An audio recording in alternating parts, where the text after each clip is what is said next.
ഖുർആൻ ഗിസ് സൂറ അൽ ജാസിയ ഭാഗം 10. 1.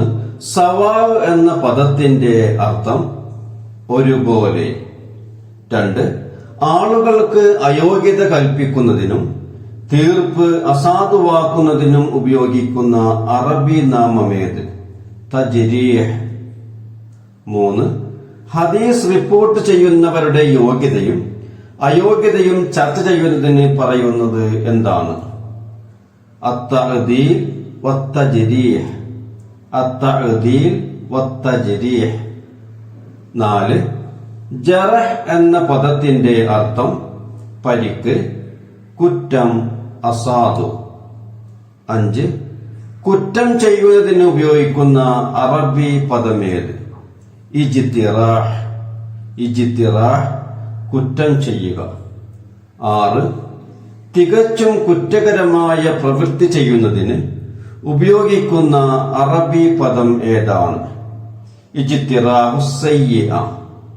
ഇജ്തിറാഹു സയ്യിഅ. 7. ശസ്ത്രക്രിയക്ക് ഉപയോഗിക്കുന്ന പദമേത്? ജിറാഹത്ത്. ജിറാഹത്ത് ശസ്ത്രക്രിയ. 8. തിന്മ ചെയ്ത് കൂട്ടുന്നവരുടെ ഏത് വിചാരത്തെയാണ് സൂറ അൽ ജാസിയയിൽ അള്ളാഹു സൂചിപ്പിക്കുന്നത്? വിശ്വസിക്കുകയും സൽക്കർമ്മങ്ങൾ അനുഷ്ഠിക്കുകയും ചെയ്യുന്നവരെ പോലെ തങ്ങളെയും ആക്കുമെന്നുള്ള വിചാരം. 9. ആകാശഭൂമികളുടെ സൃഷ്ടിപ്പിന്റെ ലക്ഷ്യമായി ഖുർആൻ പറയുന്നത് എന്ത്? ഓരോരുത്തരുടെയും കർമ്മങ്ങളുടെ യഥാർത്ഥമായ ഫലം മരണാനന്തര ജീവിതത്തിൽ അനുഭവിക്കാൻ. 10. മഹ്യാഹും എന്നതിന്റെ വിപരീത പദമേത്? മമാതുഹും.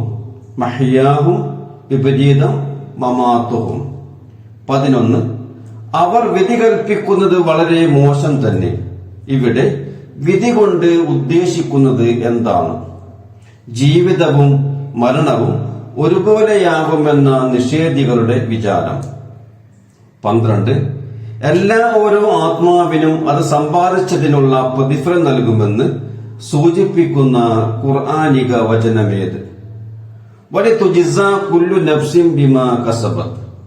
വലിതുജ്സ കുല്ലു നഫ്സിൻ ബിമാ കസബത്. 13. അള്ളാഹു കാര്യഗൗരവത്തോടെ സൃഷ്ടിച്ച ഏതെല്ലാം സൃഷ്ടികളെയാണ് 22ാമത്തെ ആയത്തിൽ പറയുന്നത്? ആകാശങ്ങളെയും ഭൂമിയെയും. 14.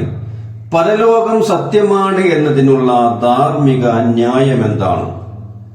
ഭൂമിയിൽ ഒരുവൻ എല്ലാം സഹിച്ചും ധാർമ്മിക നിയമങ്ങൾ പാലിച്ച് ജീവിക്കുന്നവനും മറ്റൊരാൾ സത്യവും ധർമ്മവും പരിഗണിക്കാതെ തനിക്കിഷ്ടമുള്ളതെല്ലാം ചെയ്യുന്നവനും ഒരുപോലെ മരണപ്പെട്ടു പോകുക എന്നത് നീതിമാനായ അള്ളാഹുവിന് ചേർന്നതല്ല. അതിനാൽ പരലോകം അനിവാര്യമാണെന്ന് ഓരോ മനുഷ്യ മനസ്സും പറഞ്ഞുകൊണ്ടിരിക്കുന്നുണ്ട്.